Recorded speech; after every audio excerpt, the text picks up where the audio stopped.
Hello, and welcome to Lecture 2 in the Physical Training from the Ancient Philosophers free course that I am providing to you, my beautiful people. The first lecture was basic introduction into the specific philosophers we are going to be investigating and the ideas that are going to animate the theories and ideas from these ancient philosophers into practical action today for us to live better lives in body, mind, and spirit. So today we are looking at the first of the big three ancient philosophers who have something to teach us about the role of physical training in giving us the best lives possible and relating that to this idea of embodiment, that we are bodies and minds united together aiming towards spiritual power. So today we are looking at the man, Socrates, and his idea about dialogue or a fair exchange in teaching us about the utility of physical training and, importantly, its relationship to embodiment in allowing us to live those best lives that we can. Okay. Now, I'm not going to go into a big, deep dive into Socrates, who he was. There's a lot of information about the guy, even though he doesn't really have anything to give us himself, right? The best we have about Socrates comes to us from his student Plato and some of his contemporaries. There's actually no written work by Socrates, even though he's known as potentially one of the greatest, if not the greatest, philosophers of all time. And Socrates' will say unique contribution to the world of philosophy and really to the world of thought was the idea of the dialectic or the dialogue or the exchange. And this is a deep conversation between two people that leads us to discover the truth about things. So it's really this back and forth exchange. And when we're thinking about back and forth, my hands are already intimating this idea of like a tennis match, like a volley, a serve, a volley, return, right? It's this back and forth where we are testing out the parameters and the limits of the other person's argument, contention, or idea. And the reason we go back and forth is to work out the inconsistencies within each side's argument. So for Socrates, who is using philosophy as a way to investigate the nature of things and find out the truth about the world, let's say we want to categorize what falls into one sort of specification or genre and what falls into another. So if I want to say this belongs in the category of beautiful things and this belongs in the category of, we'll say, wicked things, how am I going to know where that particular thing goes? And it's this back and forth where I have to say my argument and then the person on the other side says, yeah, but what about this? What about that? And once we get to a place where there are no more inconsistencies, we effectively have a consensus, which means we've reached the truth of the matter. And this only works, of course, if the people on both sides have an open heart and are willing to work towards truth and not to simply just win the argument outright. People who just want to win an argument, those are the sophists. Those are the people that will use tricks. They will use distractions. They will play on your emotions in order to make you believe that their side is the correct side. It's also related to a character type known as a demagogue, right? Someone who will manipulate for their own particular purposes, as opposed to doing something just for the good of it. Okay? So when it comes to the dialectic or the dialogue in producing truth, like Socrates has given us this incredible gift when it comes to honesty, transparency, and humility in terms of the limits of our own knowledge, right? If we aren't able to effectively put our ideas up against strenuous and vigorous challenge, well, then those ideas aren't really worth anything when it comes to their value outside of my own head. And similarly,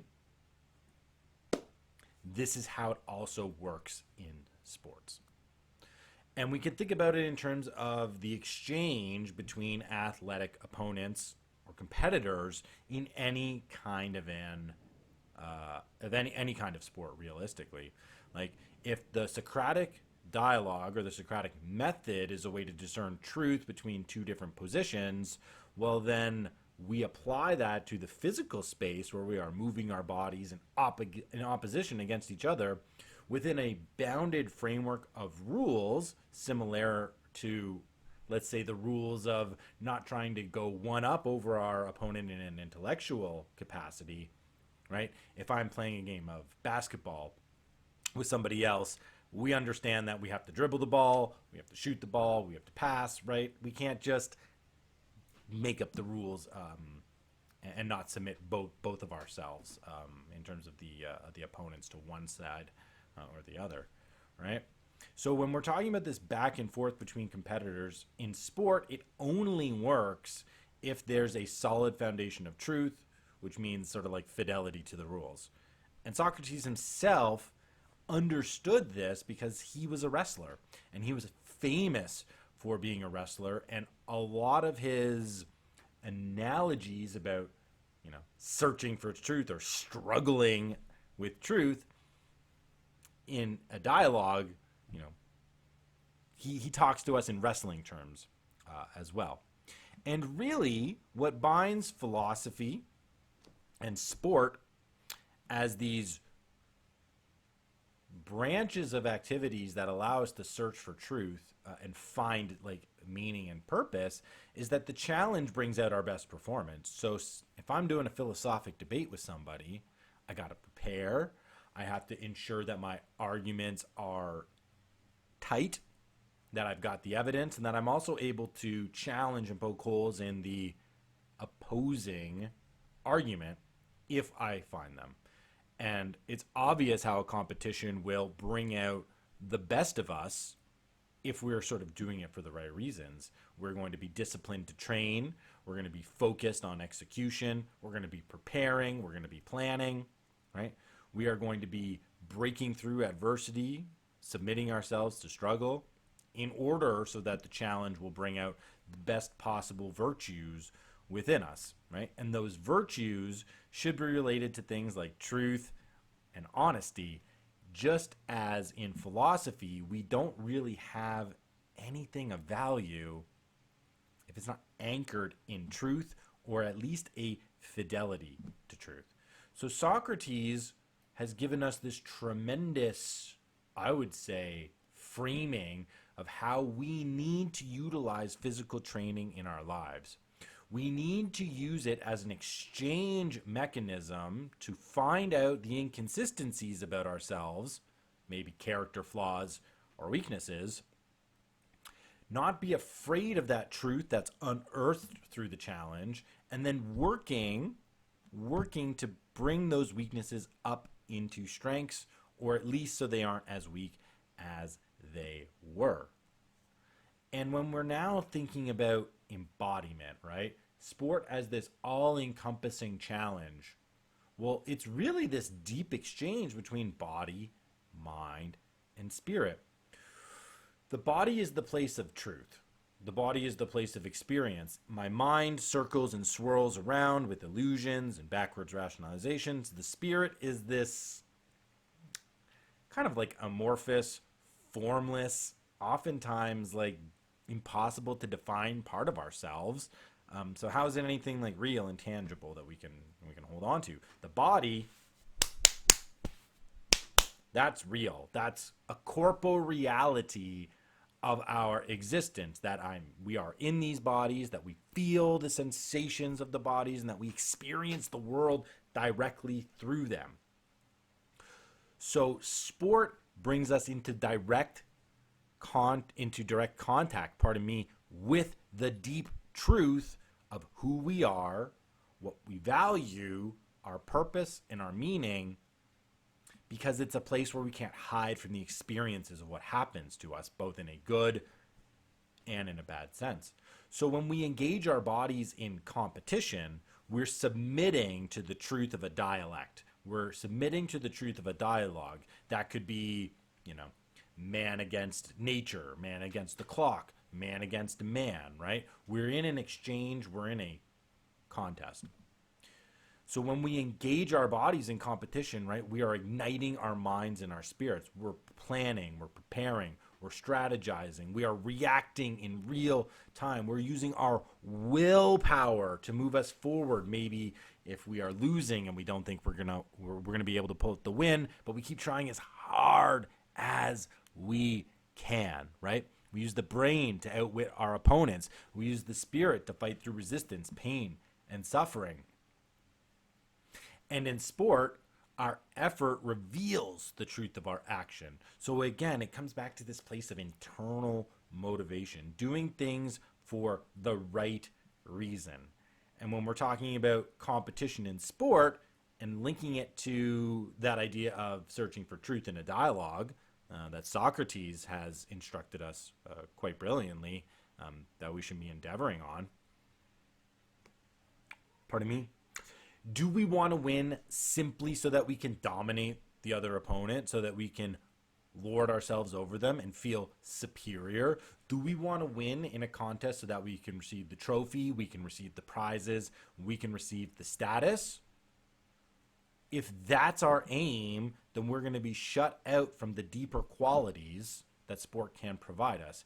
If our effort is to reveal the truth about who we are in challenging times and giving us the ability and the opportunity to rise to meet those challenges, well, then we are going to be able to realize a tremendous amount about ourselves. And I mentioned I didn't want to get too deep into the into the biography of Socrates.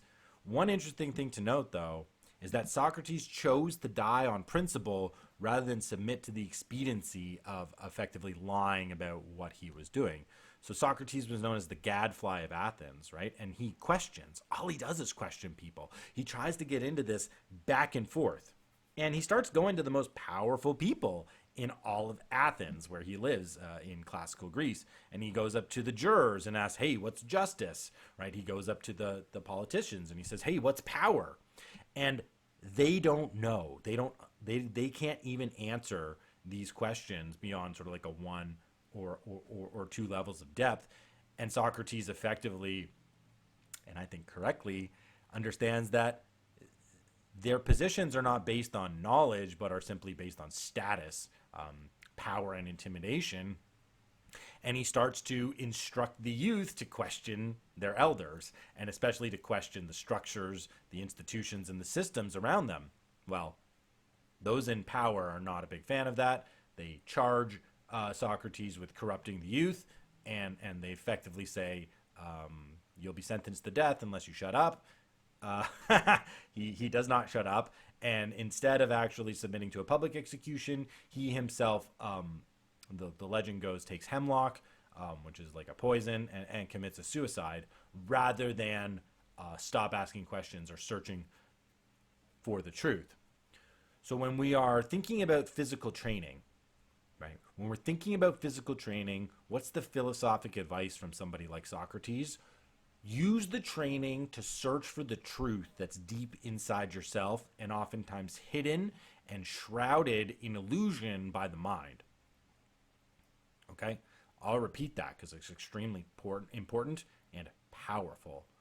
We use physical training as an exchange mechanism to find the deep truths about ourselves that are oftentimes shrouded in illusion by our minds. So the training, if we are to get any kind of a deeper value out of it as it relates to our our self-transcendence or our self-actualization, well, it's got to be anchored in obvious truth, which means we're not lying here. If I say I'm going to go out and run 10 kilometers in 50 minutes and I run it in 51 minutes, I've got the honest effort, I've got the honest results, And now I can incorporate that into my character moving forward. And hopefully I can hit it in 49 minutes the next time, because I will use the lessons of not hitting the mark to then go back and hit the mark. Just as if we are attempting in philosophy to discern the true causes of things or the true nature of things, we may not always get it on the first go, but we have to continuously engage ourselves in the dialectic, right? So when thinking about Socrates and his advice for physical training, it relates to this idea of using it as a sharp razor of truth, where we don't get to hide from ourselves. We own our losses, we own our weaknesses, but then we also become owners of our success, of our excellence, and our achievements. And this becomes part of the deep meaning, purpose, and value that physical training can have in our lives, not just as a way to improve our bodies, but as a way to enliven, enrich, and grow body, mind, and spirit all together. So that leads us to the quick reflection activity that we've got at the end of today's lecture about Socrates and dialogue. And again, there's a couple of ways for you to go about this. You can simply just do a journal on your own and keep these to yourself and use the answers that you get to incorporate them into your actions moving forward. You can also drop in the comments. You can have a question, or if you want some direct feedback to your response, put it in the YouTube comments, and that's great. Otherwise, you can send me a message, and I've instructed you in the notes how to send me a message, either on social or an email, and how to get in contact with me. And I'm really happy to get into a sort of a private and personal correspondence with you in this course about these answers and how you can make these values and principles alive in your physical training, right? Because it's not enough to just talk about ideas. We got to ground them in our actions. We got to make them real in the world. So, 2 broad questions for you to consider as we finish off this second lecture. The first, how does the idea of sport as an exchange change its meaning for you? So oftentimes we think about sport as a domination, right? As a win or lose, right? But if we think about it as instead a dialogue or a back and forth, where sometimes a win means one thing, sometimes a loss can mean another thing, and we're really just interested in extracting information from the experience, I wonder what that does for your viewpoint and for what that does to the meaning of sport. And then second, of course, we always need these real world experiences. Do you have an experience in sport where this exchange idea materialized to lead you towards greater truth? Maybe you had a rival that you always, this time I'm winning, then they're winning in the particular sport that you played. Maybe it's a team, maybe it's an individual, and how their consistent challenge of you allowed you to raise your game and get better in order to, work on those weaknesses that you had that didn't allow you to win in a couple of those contests or exchanges. So as always, thank you so much for your participation in these reflection activities. This is the way in which you can take the most advantage of this free course that I'm providing to you. And if you have any questions, you want a little more information about Socrates, the idea of dialogue or exchange, again, post in the comments below or reach out to me, and we can get into a little bit more of how to make the idea of exchange real in your life when it comes to extracting the highest value out of the physical training. All right, we'll see you in the next one.